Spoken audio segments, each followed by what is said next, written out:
pessoal, eu sou Eduardo Bolsonaro, essa é a terceira edição do programa Pensar Brasil.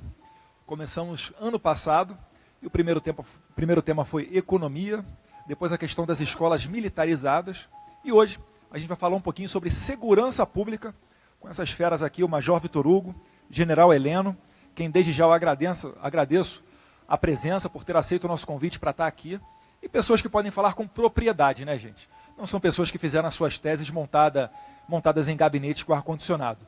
Então podem muito bem nos ajudar a solucionar problemas do Brasil. Por que quando a gente vai num dentista, a gente vai num hospital, a gente procura um médico? Quando tem um problema na justiça, a gente procura um advogado?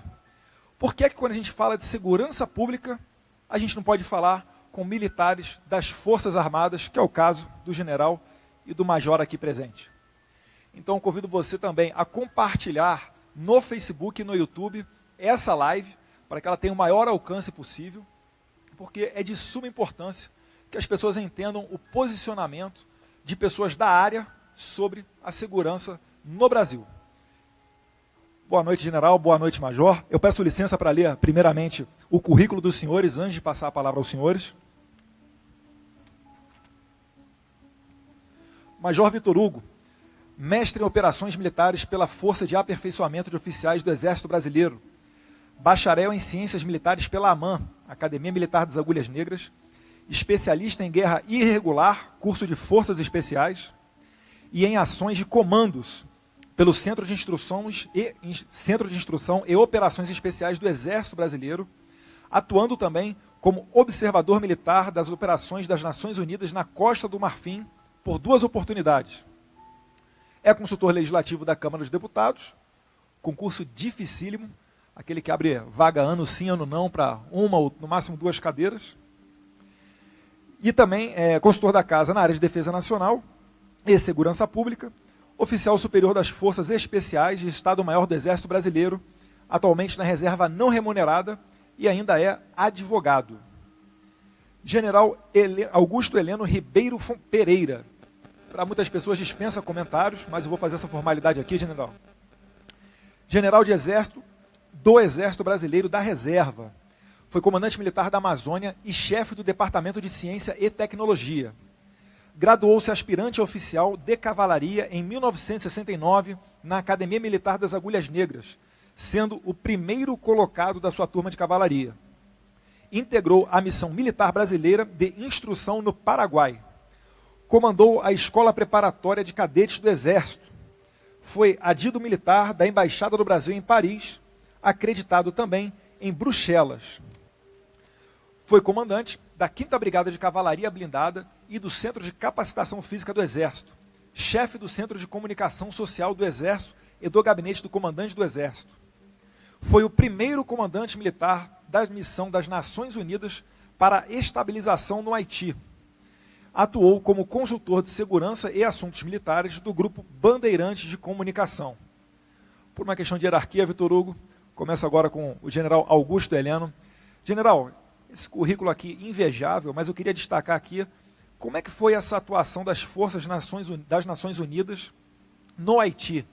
Eu vi uma entrevista do senhor em que o senhor falava que no Haiti o comandante da cena tinha total poderes para até, se for o caso, alvejar quem estivesse numa ação criminosa. Como é que funcionou isso no Haiti? Foi um desafio para o senhor? Como é que a banda tocava lá? É muito diferente daqui do Brasil? Isso foi um desafio, sim, Eduardo, porque, na verdade, esse tipo de regra de engajamento é uma regra bastante audaciosa, dá, como você disse, ao comandante da cena uma enorme flexibilidade, mas precisa uma instrução muito cuidadosa da tropa. E uma das recomendações dessa regra de engajamento era a absoluta necessidade de não haver efeitos colaterais.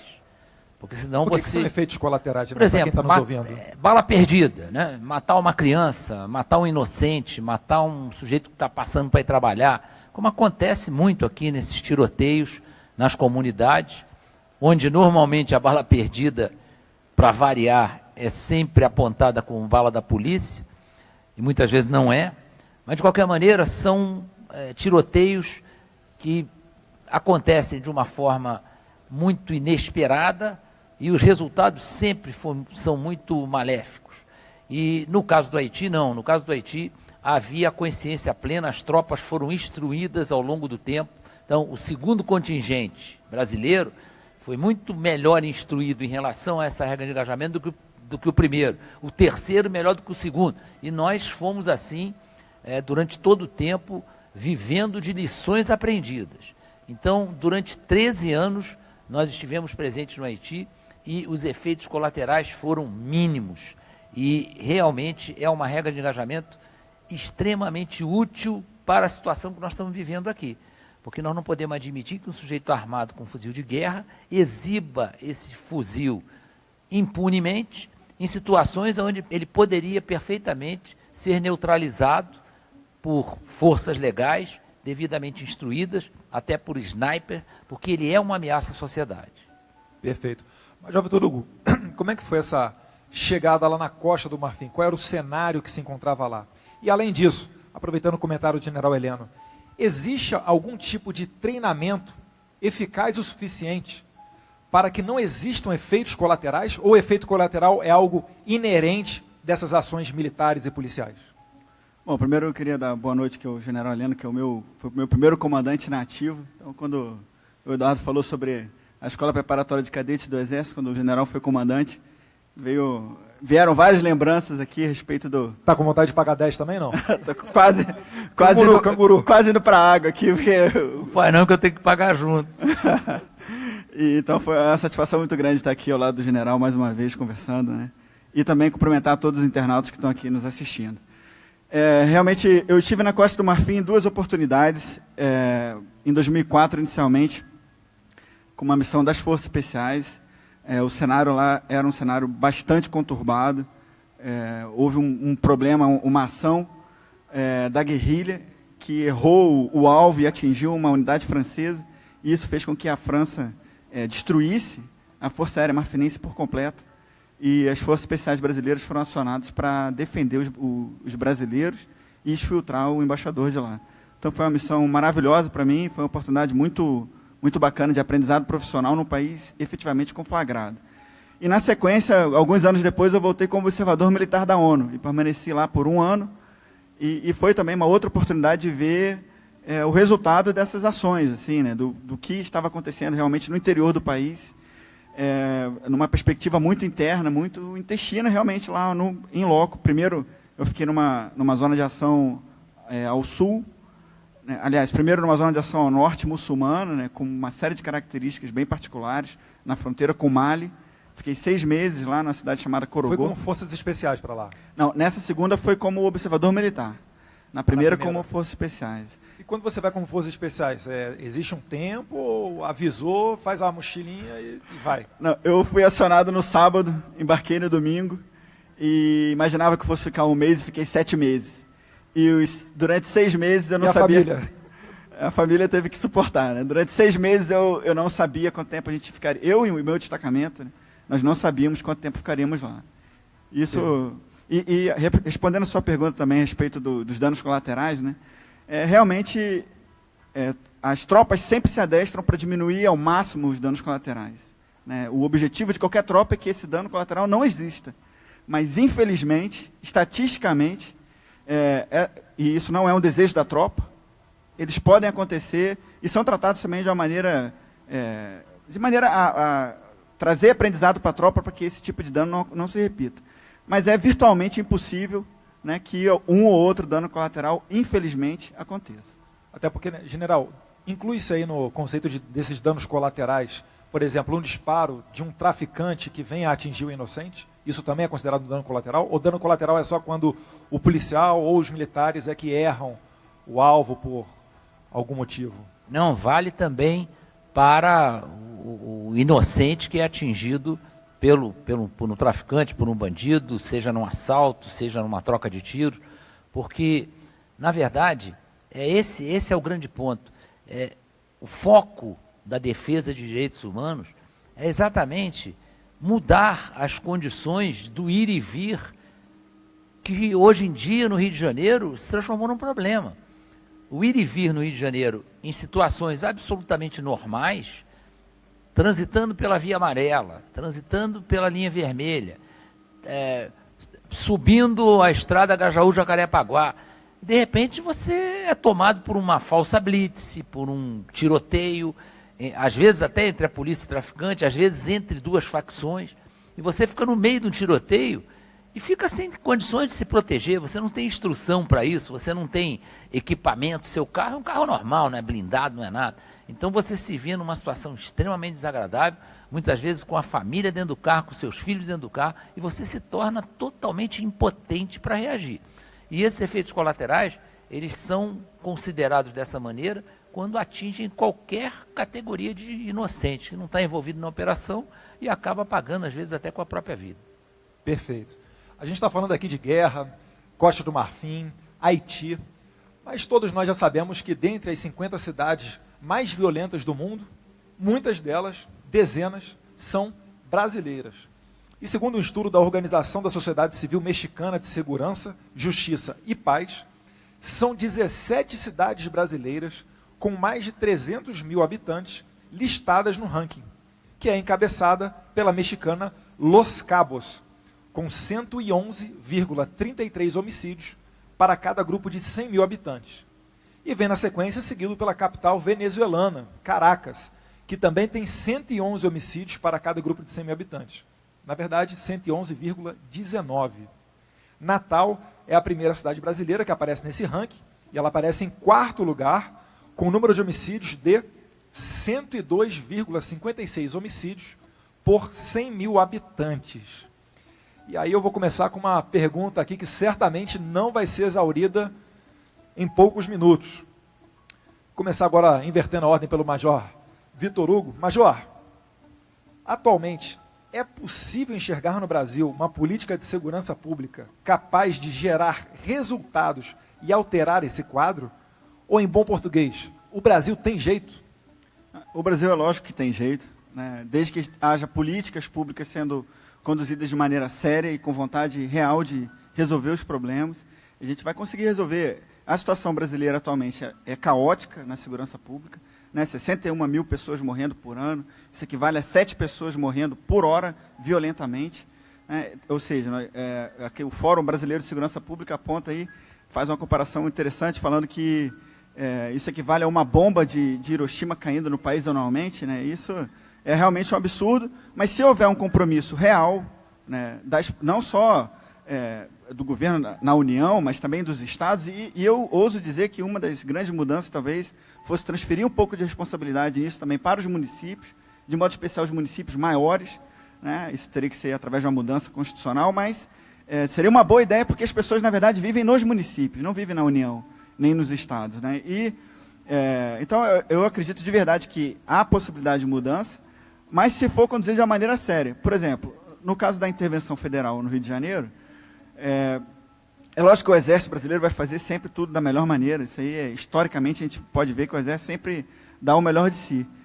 Mas a maneira como o governo federal fez isso sem um planejamento prévio, sem envolver as Forças Armadas há mais tempo nesse planejamento, na minha visão, impede ou dificulta muito que os resultados sejam duradouros e efetivos. Então, tem que ser feito, eu acho que é possível que seja feito, mas desde que haja comprometimento sério de todos aí envolvidos. Perfeito. A sua resposta me lembrou até a situação de Nova York nos anos 90, que era uma cidade tida até como irrecuperável, assim como o Rio de Janeiro é falado aqui no Brasil, né?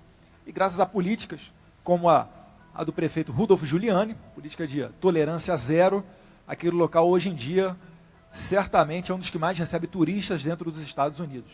Mas eu passo agora a pergunta do general Heleno. O senhor acredita então que o Brasil tem jeito diante de um quadro tão caótico quanto esse que nós vivemos atualmente, general? Não tem dúvida. O Brasil é um país riquíssimo, com uma população altamente trabalhadora, criativa, que tem condições de mudar completamente essa visão que hoje boa parte do mundo tem do Brasil. E acho que nós temos que pensar em segurança pública de uma maneira muito mais ampla do que simplesmente essa ação de polícia e bandido, que muitas vezes leva a maior parte da população a imaginar que segurança pública se resuma a esse confronto e que a solução da segurança pública sairá do vencedor desse confronto. Enquanto que um outro lado também defende que, os bandidos são todos produto de uma sociedade injusta. Atualmente, não dá para pensar nisso. Nós chegamos numa situação de crise que nós temos que mudar a fisionomia, como nós dizemos em jargão militar, a fisionomia da frente. Nós temos que modificar esse panorama onde existe grandes facções batalhando por não perder os seus pontos de venda de droga, gente consumindo droga e alimentando essas facções com dinheiro, essas facções cada vez mais organizadas, fazendo com que as nossas fronteiras sejam largamente utilizadas na busca de material. Mas nós temos que entender que segurança pública, a primeira coisa que tem que pensar, educação.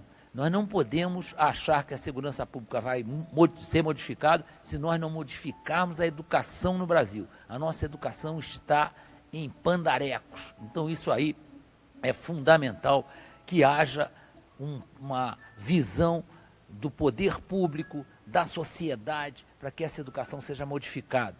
Outro ponto fundamental, a nossa corrupção chegou num patamar em que as pessoas ficam buscando exemplos e não acham. O exemplo na estrutura de poder, ela é fundamental. Se o exemplo é positivo, é mais difícil de quem está embaixo abraçar coisas ilícitas. Agora, se toda a estrutura está contaminada, fica difícil de você cobrar de quem está lá embaixo na escala hierárquica, olhe para cima, não veja exemplo e que seja um sujeito íntegro, né, probo. Isso é muito difícil, é quase impossível. Eu já ouvi gente falando isso. O presidente rouba, por que eu não vou passar pelo acostamento? E por aí vão outros exemplos. Mas o senhor falou da questão que não é possível se admitir, né, que os criminosos sejam frutos da sociedade. Concordo plenamente. E eu lembrei até do meu amigo Tony Eduardo, lá de Santa Catarina, em que ele diz que o pai dele, delegado aposentado da Polícia Civil, Dr. Tim, em toda a sua carreira, aposentou-se depois de décadas de serviços, disse que nunca viu um só caso onde um traficante ou um ladrão estaria roubando para comprar o leite das suas crianças ou uma comida por necessidade. Então, o que eu quero levar o recado é que o criminoso ele entra na vida do crime por um desvio moral, por uma responsabilidade individual dele. Do mesmo lugar de onde sai o traficante, saem excelentes trabalhadores. Então, quando falarem para você que a pobreza é causa da criminalidade, bote os dois pés atrás, porque essa pessoa, ou ela está mal informada, ou ela está querendo fazer a sua cabeça. Eduardo, eu acho que concordo plenamente, mas a gente tem que também admitir que a escassez de oportunidades, então quando você está com um desemprego muito alto, isso não é justificativa para o aumento da criminalidade. Sim. Mas torna-se mais tentador a tentação criminosa. É maior, né? A tentação é maior. E exatamente a falta de exemplos.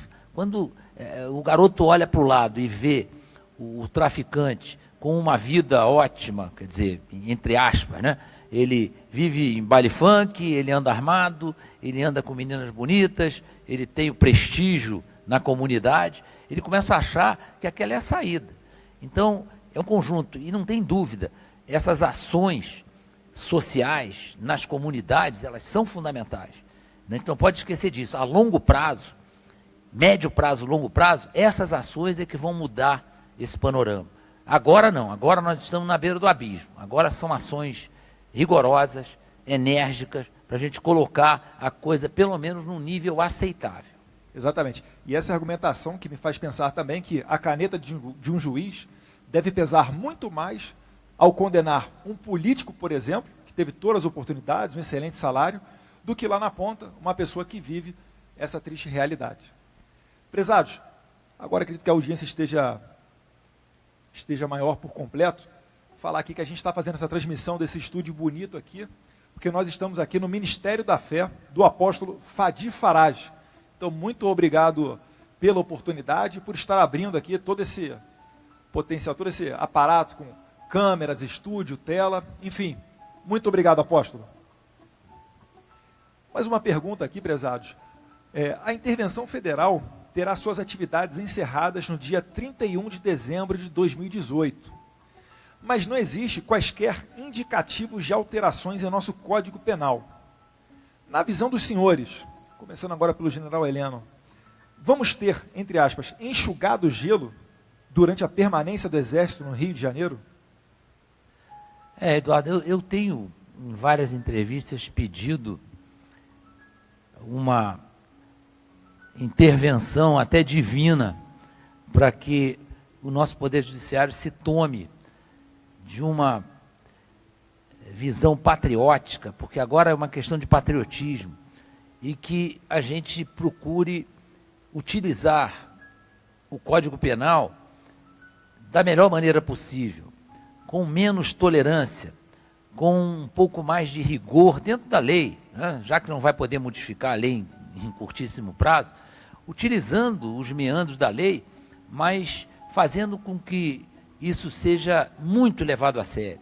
Nós temos ouvido relatos da própria polícia, a polícia se ressente extremamente disso, porque são eles que são ameaçados logo após isso que eu vou relatar, essas audiências de custódia, né, que liberam um sujeito que foi preso há 48 horas e que, de repente, sem uma razão palpável, o juiz acha que não há razão para ele ficar preso e solta um sujeito de alta periculosidade, fazendo com que a família do policial passe a estar ameaçada. Quer dizer, além da ameaça à sociedade que ele representa, ele passa a ser uma ameaça iminente e palpável para a família do policial. Então isso aí a gente precisava parar para pensar, né? Esses indultos, essa progressão de pena, tudo isso precisa ser muito bem pensado e não ser aplicado indiscriminadamente. Cada caso tem que ser analisado de acordo com a periculosidade que aquele sujeito que está sendo julgado representa para a sociedade. Então, isso é um ponto que eu tenho pedido que aconteça, é que o nosso Poder Judiciário veja a situação que nós estamos vivendo de uma outra maneira, que a justiça se agilize, que façam que as coisas aconteçam rapidamente e que outra providência fundamental para mudar um pouco essa situação. O nosso sistema carcerário também é deprimente, né? Quem tem a oportunidade de visitar um presídio fica deprimido com a situação. E não é por quantidade de presos. Eu tive essa semana ouvindo um desembargador colocando muito bem esse problema. Mentem em relação à quantidade de presos. Claro, os presídios estão superlotados, mas não é a quantidade que anunciam.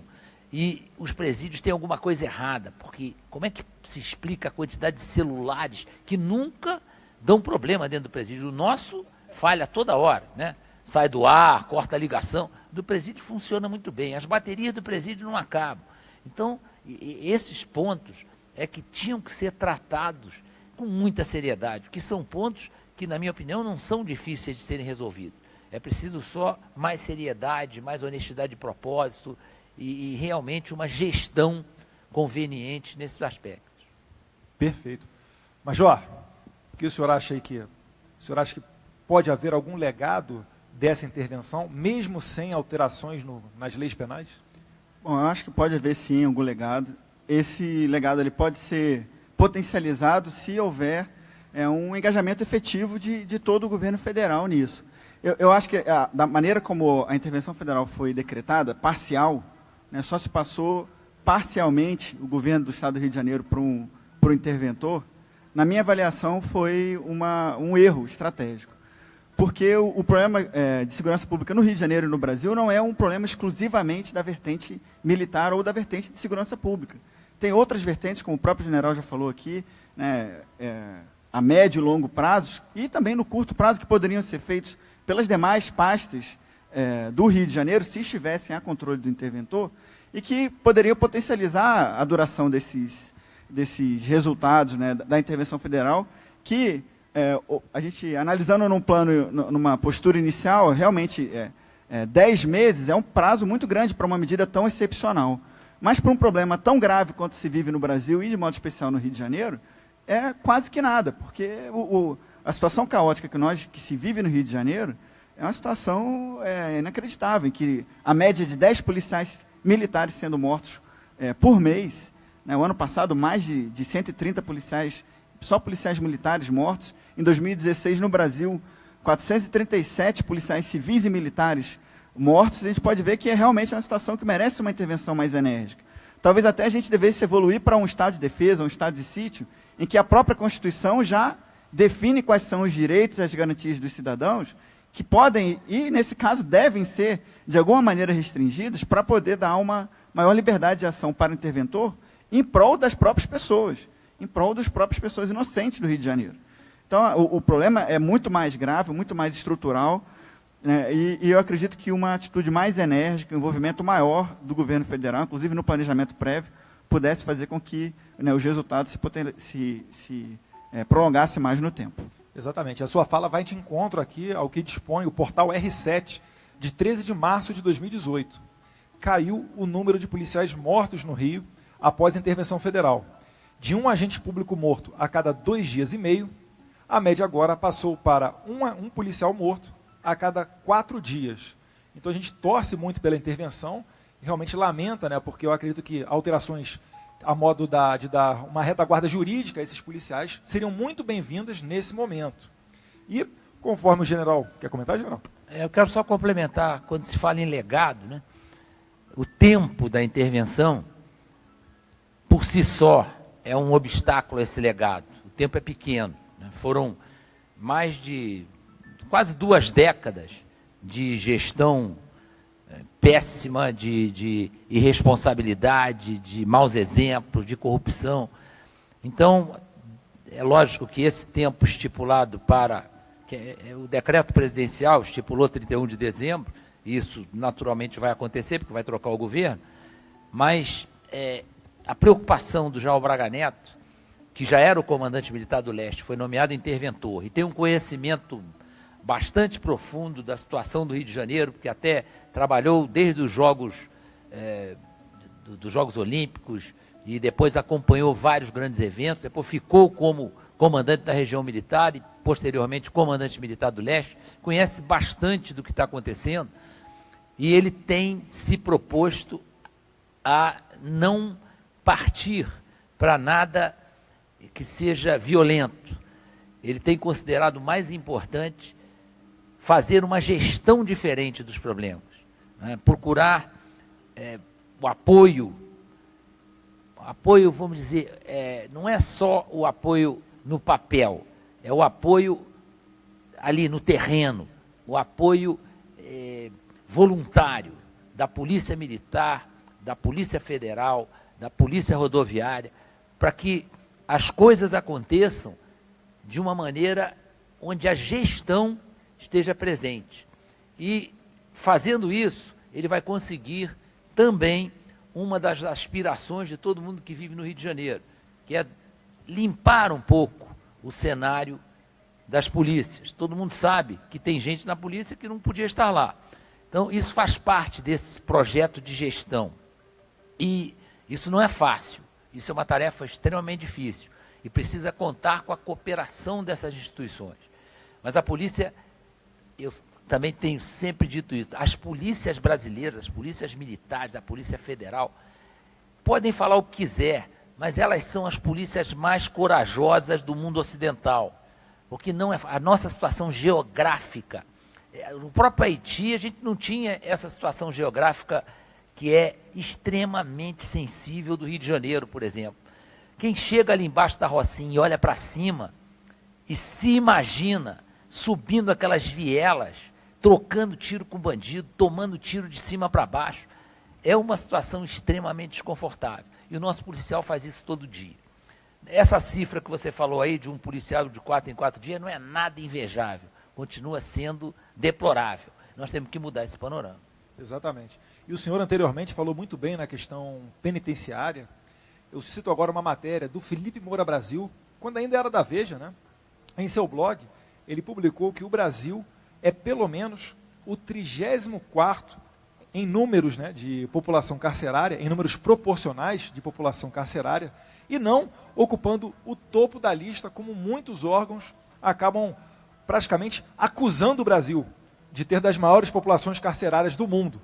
Só que eles falam isso em números absolutos.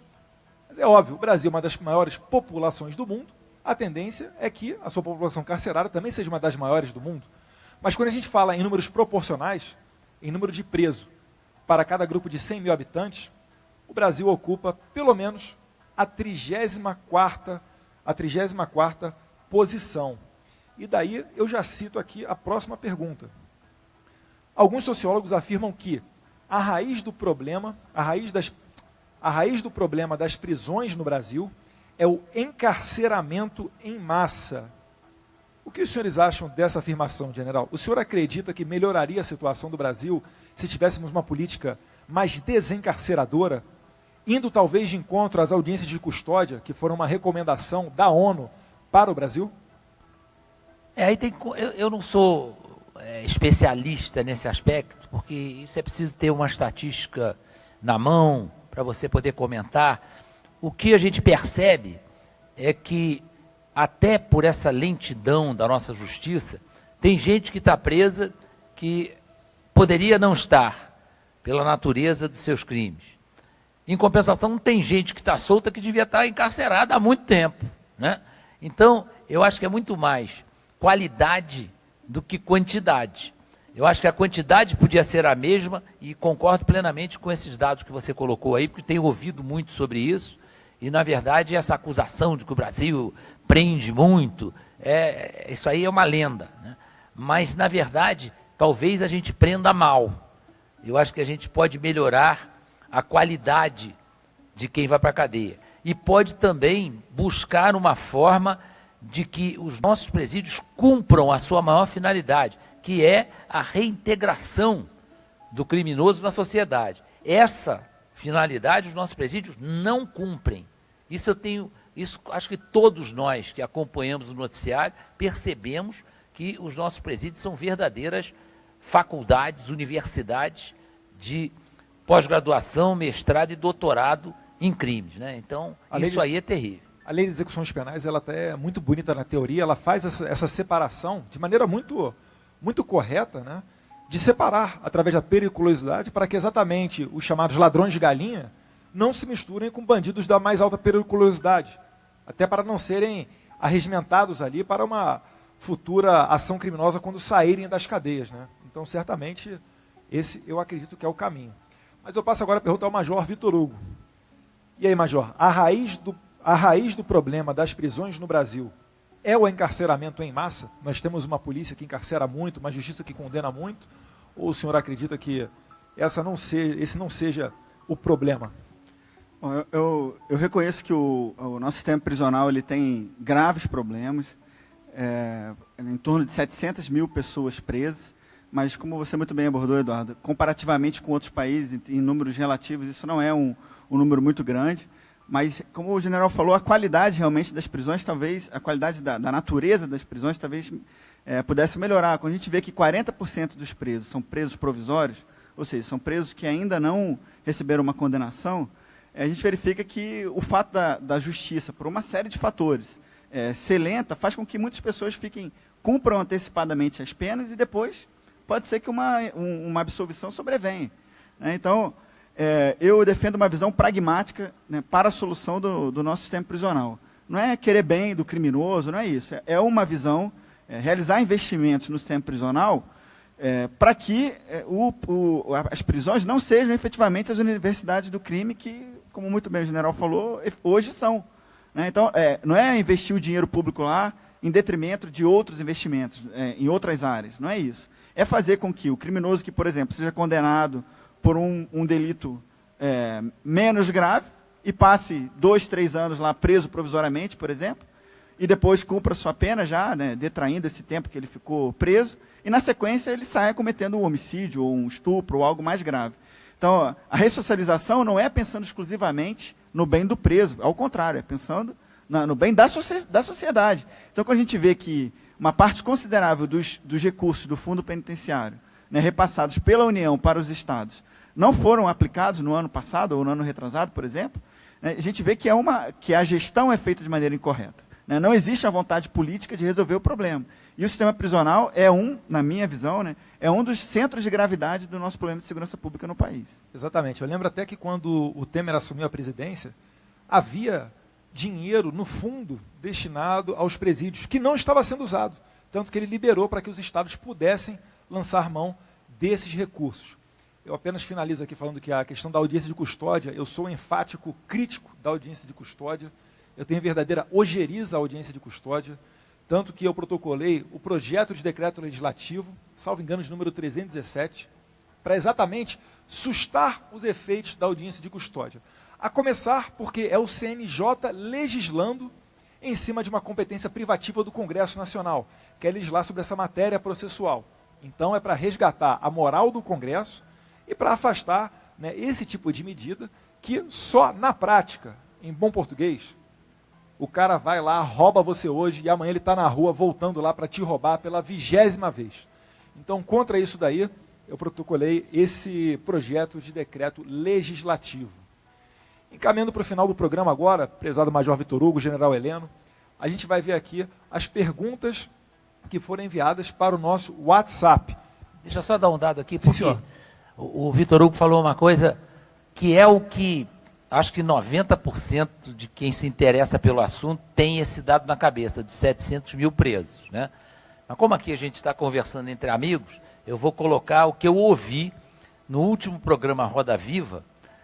Um desembargador levou um cartaz, exatamente para deixar marcado o número que ele tem, e segundo ele, é o número correto de presos no Brasil. São 300 e poucos mil, não sei o número exatamente, mas eu guardei bem o fato de ele ter levado isso num cartaz para desfazer essa ideia de que nós temos 700 mil presos. Ele disse que isso é totalmente falso.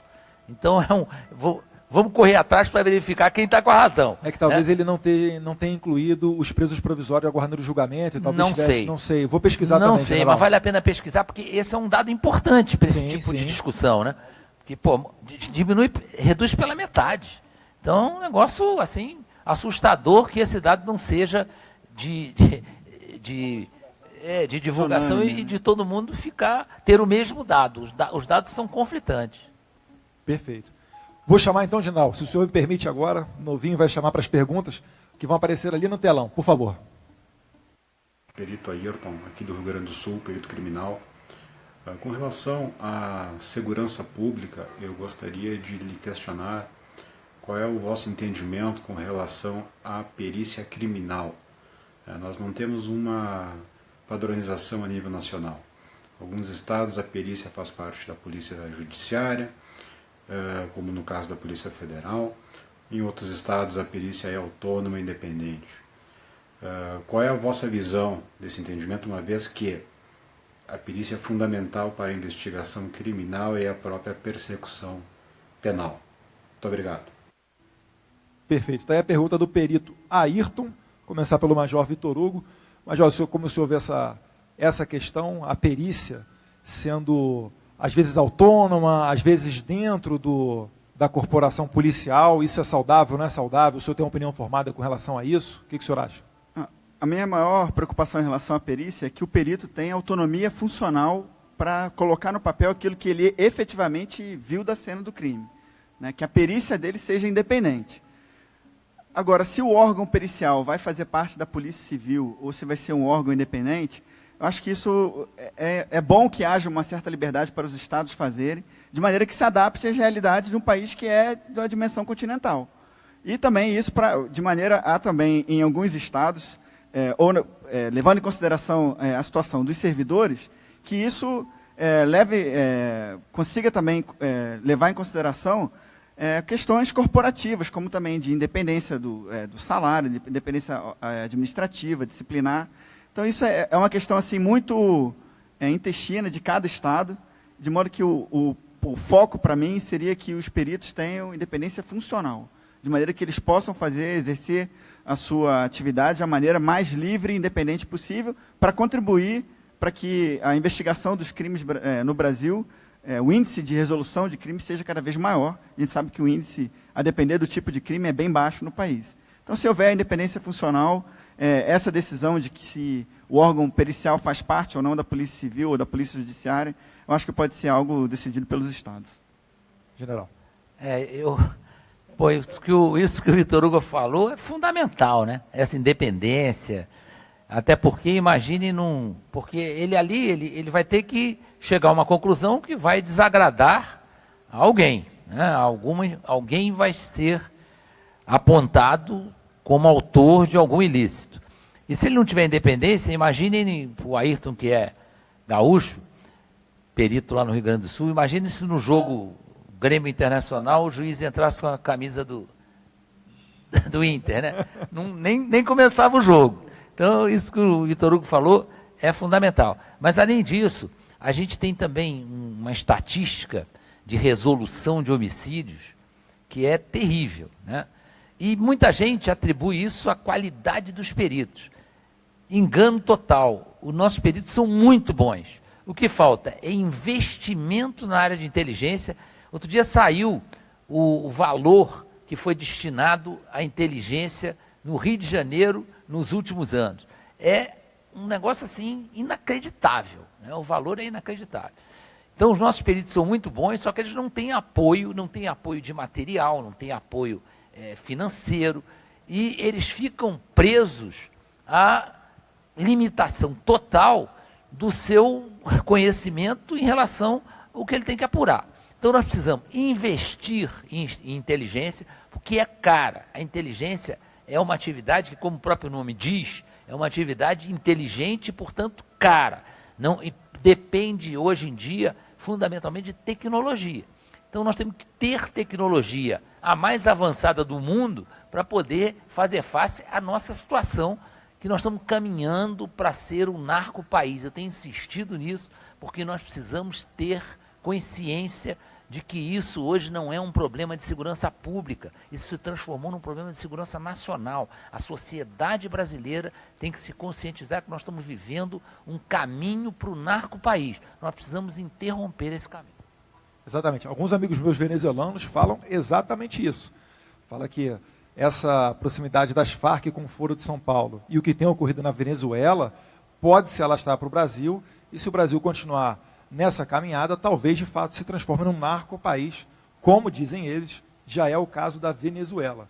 Mas eu abro aqui um parênteses, como sendo policial federal e já tendo trabalhado na ativa, não posso me furtar de fazer aqui uma crítica a essa baixa elucidação dos crimes.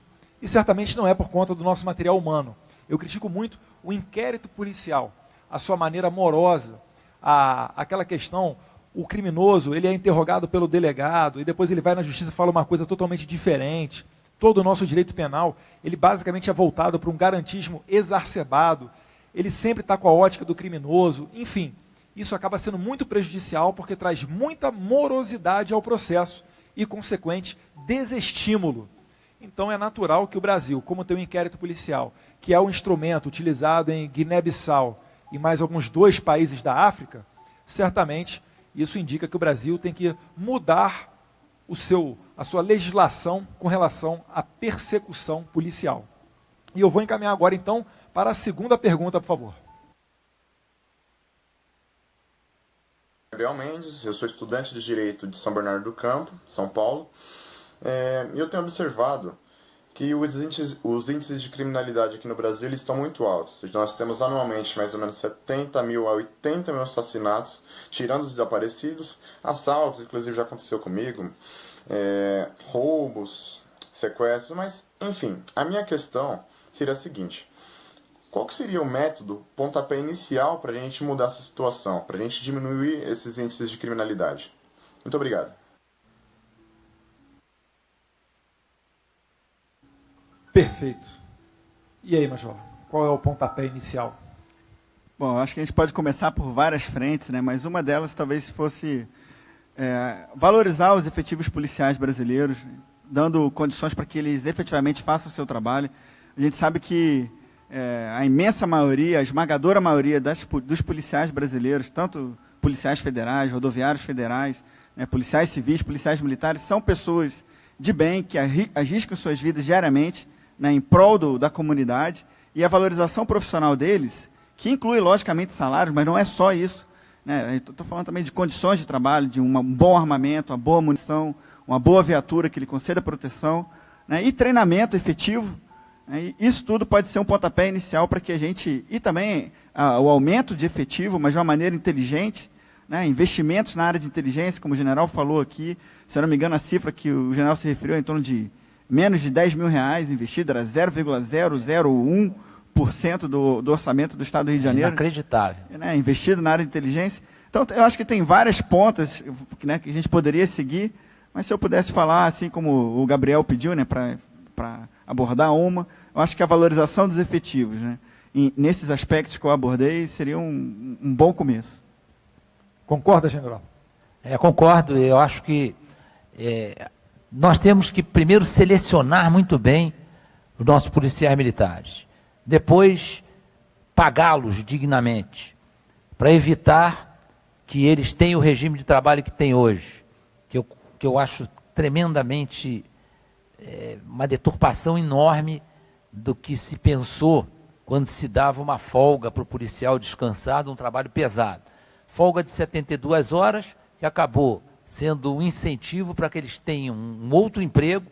Isso foi, inclusive, incentivado por muitos governadores que não queriam pagar condignamente o policial. Então, esse é um ponto sério, que eu acho que também tem que ser modificado em curto prazo, mas com essa condição, pagar ao policial dignamente, para ele não precisar ter outro emprego, para ele não precisar se sustentar com o famoso bico, que agora é um bico legalizado. Então, isso eu acho que tem que ser enfrentado, porque não é fácil, vai haver resistência, mas é um ponto que eu considero fundamental para haver uma dedicação integral do policial ao seu mistério, que é um mistério altamente difícil e que tem uma influência capital na sociedade brasileira. Investimento em investigação. Esses dados que nós temos aí de não ter resultado em investigação é questão de investir. Investir no material humano, investir no material que é usado para a investigação. Dar aos policiais e a seus familiares as melhores condições possíveis, porque eles são uma elite da sociedade e eles precisam se sentir elitizados pelo tratamento que recebem do poder público. Não pode exigir do policial que ele seja abnegado, que seja dedicado, que arrisque a vida pelo cidadão e, ao mesmo tempo, não mostrar a ele que o poder público o considera como uma elite funcional. Isso eu acho fundamental para que se mude o panorama da segurança pública no Brasil. Exatamente.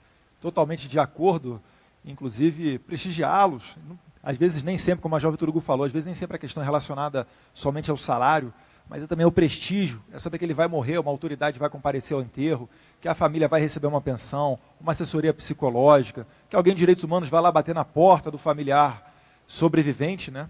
E além disso, como bem dito pelo general Heleno, em São Paulo, muitos dos policiais que morrem exatamente no bico, porque depois de sair do serviço, emendam numa jornada extra de trabalho e, obviamente, já cansados, com reflexo baixo, dando margem, né?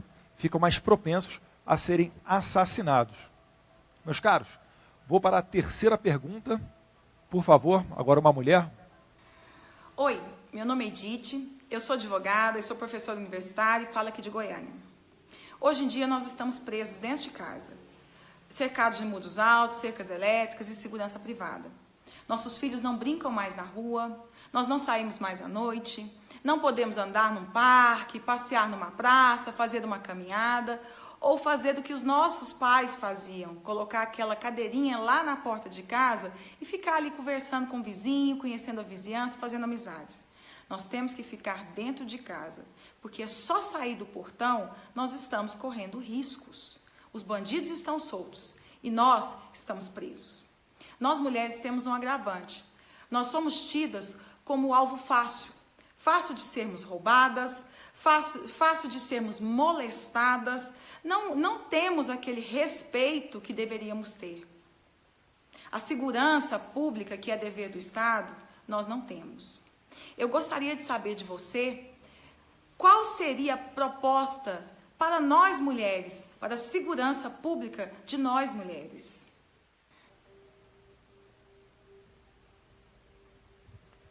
Prezada Edith de Goiânia, o Jair Bolsonaro tem várias declarações nesse sentido, em que, no primeiro contato com o marginal, que você possa dar cabo a essa defesa pessoal, a legítima defesa.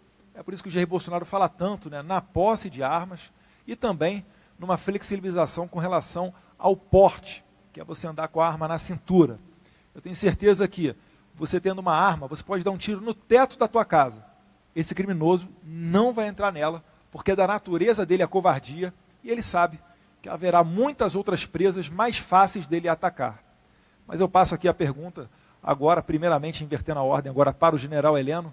General, com relação a essa segurança pública, o questionamento da Edith de Goiânia, o que o senhor acredita que é factível e que possa ser feito, ou alguma política para as mulheres, ou de segurança pública no geral, porque, de fato, o Brasil é o que ela falou.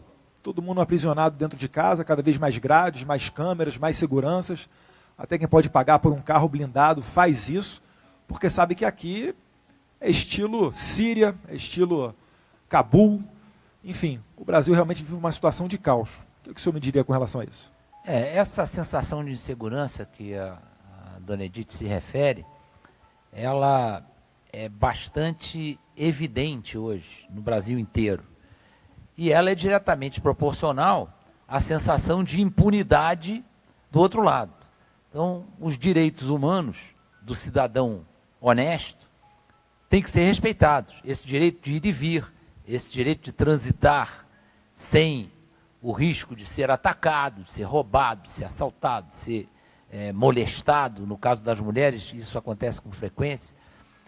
Isso é um desejo hoje iminente da sociedade brasileira. A sociedade brasileira está clamando para que essa situação se modifique. Isso está dentro desse grande contexto de segurança pública, para o qual nós sinalizamos com várias providências, e eu tenho a impressão que essa pressão que a sociedade brasileira está fazendo, se for ajudado pela mídia, se a mídia se der conta de que ela pode ter um papel preponderante na mudança desse panorama, eu acho que nós podemos fazer com que isso se modifique. Para mim, a segurança, essa ostensiva, que influi na vida do dia a dia do cidadão, ela passa por uma polícia preparada, uma polícia presente. A presença policial tem sido muito prejudicada pela situação logística das polícias. Então a polícia não tem viatura, ela não tem um armamento em condições, ela não tem uniforme em condições. Esse regime de trabalho reduz a 1/4 o efetivo que a polícia dispõe. Então tem uma série de medidas que podem, num médio prazo, ser tomadas e mostrar que, para o bandido, que deixa de ser compensador, atuar no meio da rua, em qualquer situação. Hoje eles se acham os donos da rua, e isso não pode acontecer. Essa pressão da sociedade tem que continuar. Nós temos que insistir para que as autoridades prestem atenção na qualidade das nossas polícias.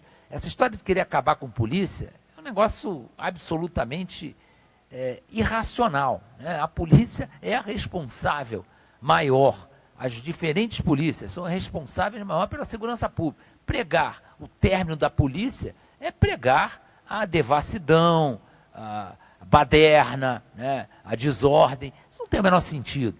Então nós temos, ao contrário, nós temos que valorizar as nossas polícias, dar a elas as melhores condições de trabalho e aguardar que elas respondam. Isso vai acontecer, se as providências foram tomadas, com uma sensação de segurança para a população. Perfeito, general. Aproveitar o gancho aqui, já que falou aqui, muitas pessoas pedem o fim da polícia militar.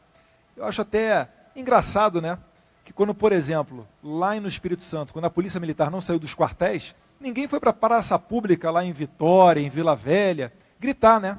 Não, acabou, tem que acabar, eu peço o fim da polícia militar. Se numa próxima oportunidade ocorrer uma greve de policiais militares, que eu torço para que nunca ocorra, né, porque faz-se um caos naquela localidade, mas vá lá gritar nessa praça para você pedir o fim da polícia militar e dizer como é que você vai combater a criminalidade.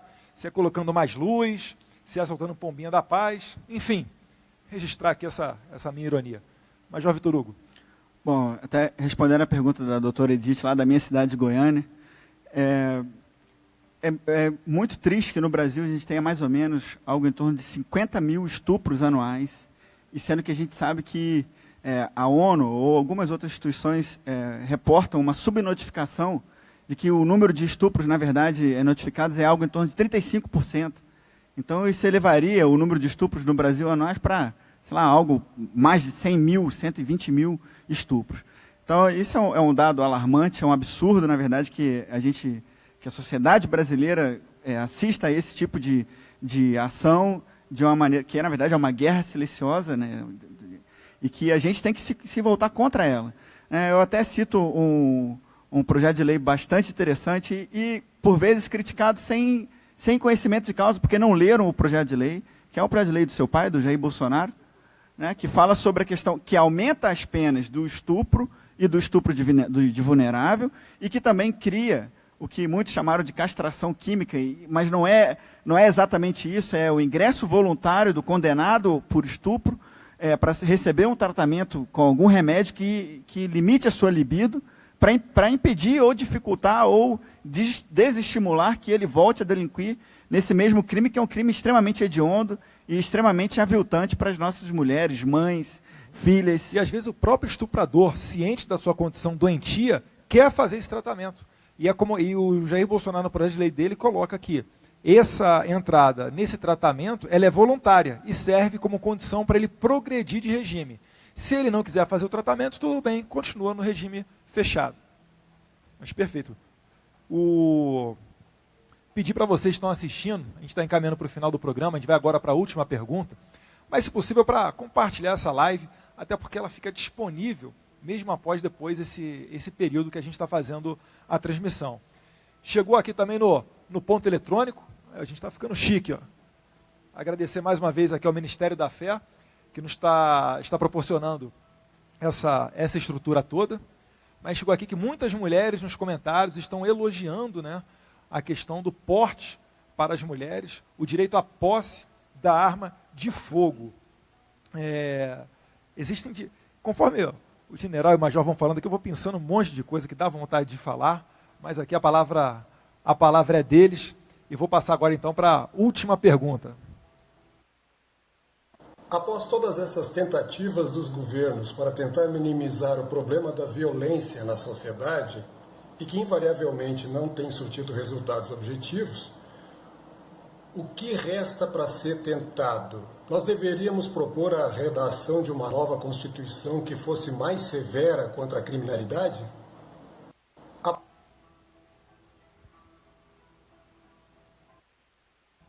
Prezado Major, começando pelo senhor então.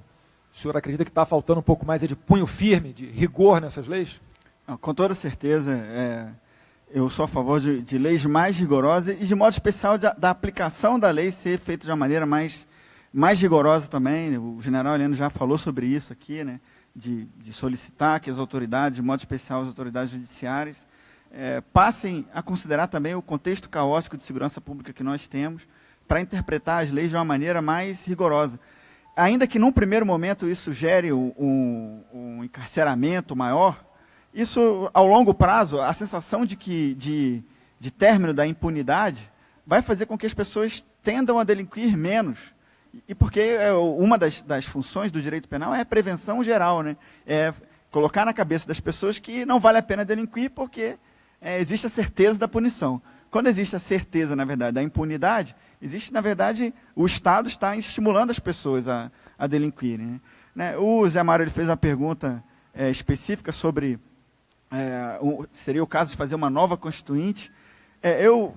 Analisando até na conversa anterior aqui com o Eduardo, antes de vir para cá, né, a gente estava discutindo essa pergunta, e foi algo interessante vislumbrar que o cenário político brasileiro permite, ou a gente acha, né, que permitiria que um Congresso Constituinte fosse eleito com os pensamentos que a maioria da população brasileira tem hoje, um pensamento mais conservador, mais voltado, mais consciente para a situação caótica de segurança pública que nós vivemos, e que possivelmente daria origem a uma Constituição mais rigorosa, né? Mas é sempre o risco, né, criar uma nova Constituição, porque a gente não piorar sabe, a situação. A gente vai dar margem a novas interpretações, a novos dispositivos, e a gente não sabe exatamente em que pé pararia. Talvez fosse melhor conduzirmos uma reforma da Constituição especificamente no campo da segurança pública, pensando, por exemplo, no caráter das polícias municipais, como eu já abordei, ou, por exemplo, na flexibilização da maioridade penal para alguns crimes mais graves,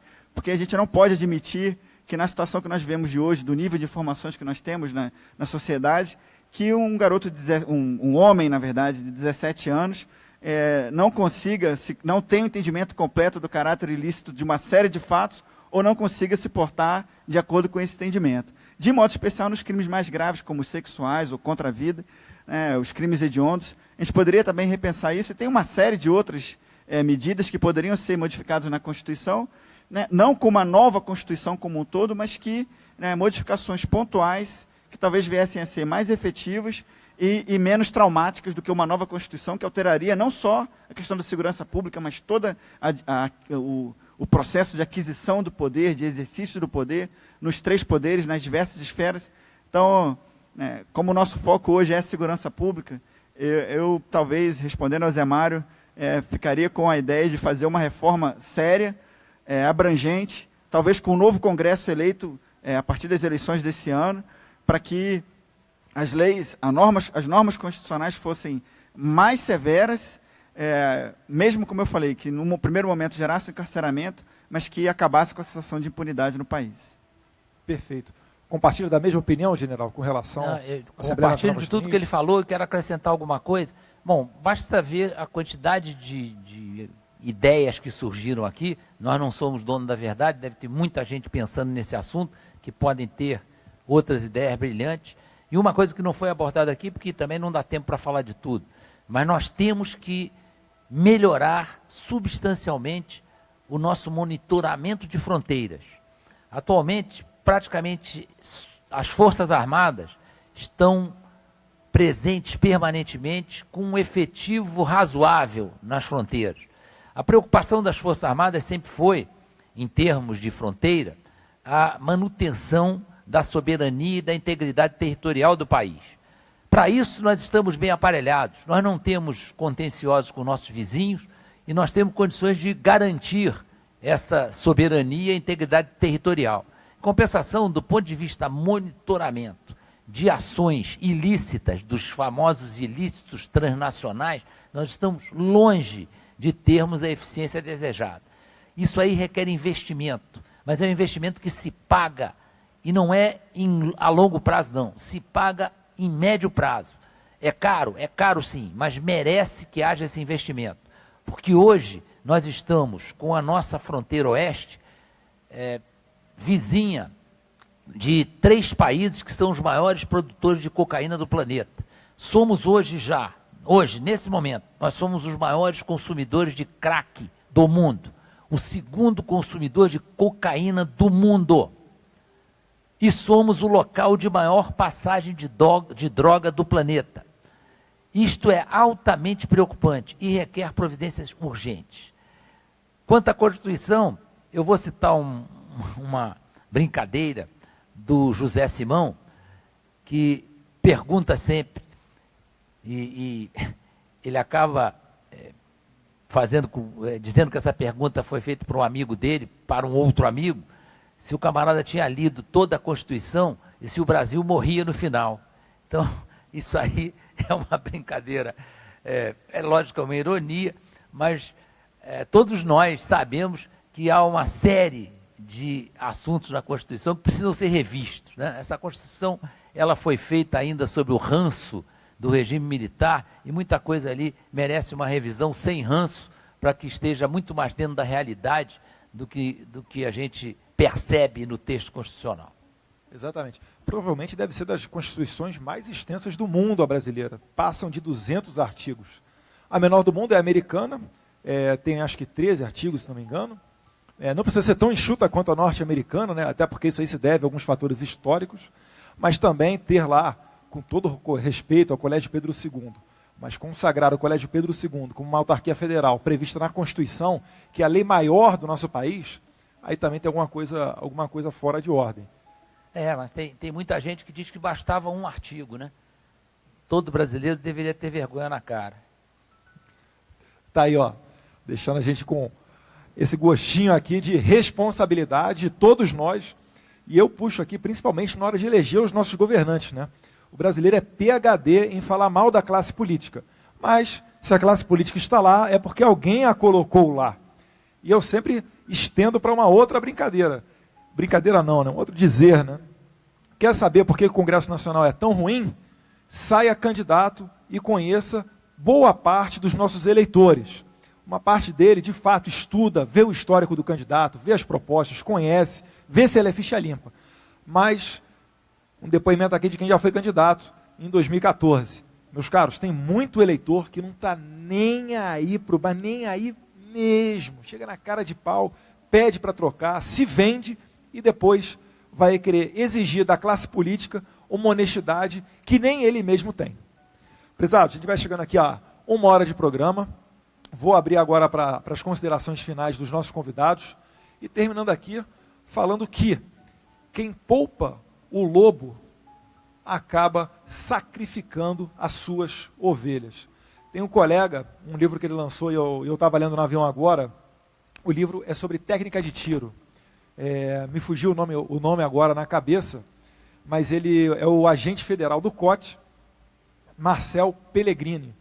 E ele começa na introdução do livro dele falando exatamente disso, né?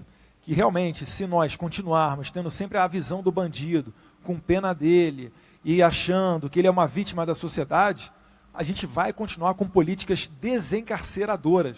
Ou seja, vai sempre permitir que o lobo continue na sociedade, atacando e exterminando as ovelhas. É como um outro livro que eu li, o Bandidolatria e Democídio. Será que a gente perdeu esse senso de autoridade de uns tempos para cá? Será que não foi por conta de um exagero nesse artigo 5º da nossa Constituição, que prevê um rol de direitos e garantias fundamentais para os presos? Porque a Constituição foi pensada por aqueles perseguidos políticos. E depois continuou Estatuto da Criança e Adolescente, previsão de fiança, audiência de custódia. E se a pessoa for presa, ela tem direito à visita íntima, progressão de regime após 1/6 cumprida a pena, ela tem direito a saidão, ela tem direito a indulto de Natal, ela tem direito a advogado de graça, que nós não temos quando um familiar nosso é morto. Então, diante de todo esse cenário que privilegia o criminoso, é que eu atribuo o fim, ou próximo do fim, né, do senso de autoridade do brasileiro. Então eu queria ouvir as considerações finais, por favor, agora começando pelo mais moderno, Major Vitor Hugo, e por uma ordem de antiguidade para fechar o programa, General Heleno. Bom, eu queria agradecer a oportunidade de estar aqui, ao Eduardo, pelo convite, e dizer o seguinte, ressaltar um aspecto que foi falado aqui, a respeito da ação temporal do Estado em relação à segurança pública, né? No primeiro momento, no curto prazo, esse confronto, infelizmente, ações mais enérgicas, infelizmente, são necessárias. Talvez com foco não no bandido que está de bermuda embaixo lá do morro, mas está muito mais voltado para o criminoso de colarinho branco que está em Brasília, ou que está lá na Praia do Leblon essa hora, ou que está escondido fazendo suas ações, alguém que tenha capacidade de articulação efetivamente, para que o dano sobre a organização criminosa seja um dano mais efetivo e duradouro, né? Mas é interessante levar para o contexto do meu estado de Goiás, que eles conseguem ver no longo prazo, nessa perspectiva temporal, uma ação bastante interessante, que é o investimento nos colégios das polícias militares. Eu sei que já houve um programa especificamente dedicado a isso aqui, né? E foi muito interessante, né, constatar que Goiás tem, hoje em dia, mais de 40 colégios regidos pela Polícia Militar. Para a gente ter uma ideia, o Exército Brasileiro tem no território nacional todo 13 colégios. São colégios excepcionais.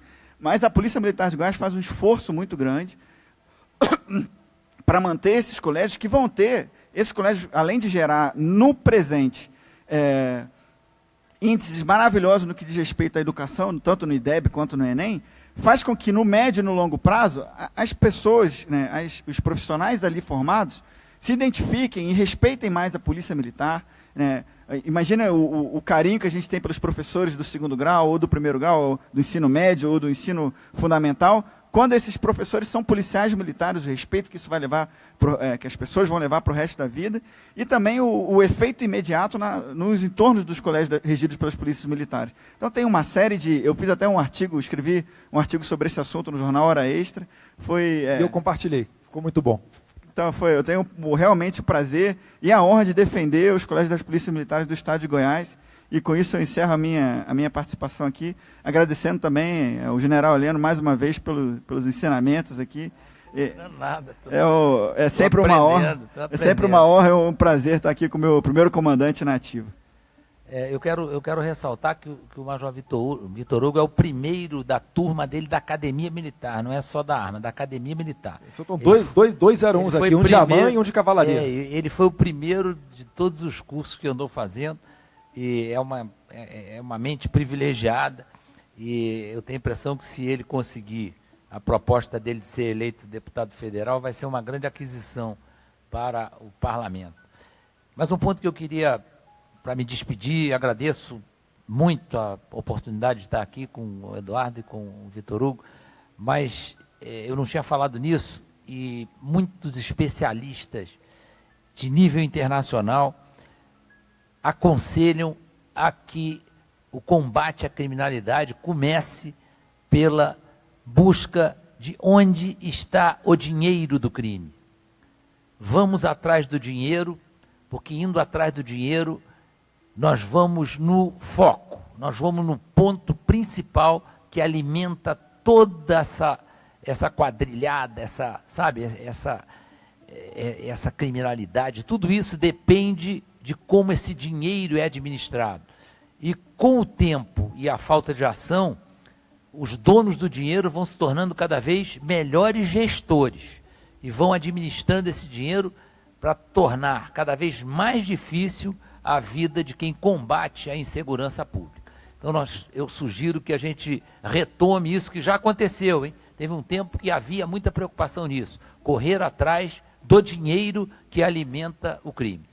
Exatamente. E aqui a gente fala muito de exército, de polícia, mas quando um menor ou uma pessoa ela entra no mundo do crime, é porque a família não conseguiu segurar, é porque de alguma forma aquele menino, a igreja, o pastor ou o sacerdote, ele não conseguiu colocar na cabeça daquele moleque os valores certos, então ele acaba desembocando lá para a polícia tomar conta desse criminoso. Então, se nós melhorarmos o aparato dos nossos sacerdotes, a nossa vida familiar, o conceito, né, de harmonia da sociedade, certamente a gente também estará contribuindo para uma melhoria da nossa criminalidade. Então, prezados, finalizo por aqui, agradeço mais uma vez, Major Vitor Hugo, obrigado pela presença, General Heleno, muito agradecido pela presença do senhor aqui também. Eu que agradeço, muito obrigado. Finalizo aqui de pé para agradecer também você que me acompanhou até esse momento, um pouco mais de 1 hora dessa live. A gente sabe que às vezes é cansativo, mas a gente pede para você que, se possível, compartilhe, leve essa mensagem para o maior número de pessoas possíveis, porque muitas das vezes a gente não tem esse espaço tão aberto e tão amplo em outros meios de comunicação de massa. Então a internet também é a nossa arma contra o crime. Um abraço a todos vocês, fiquem com Deus.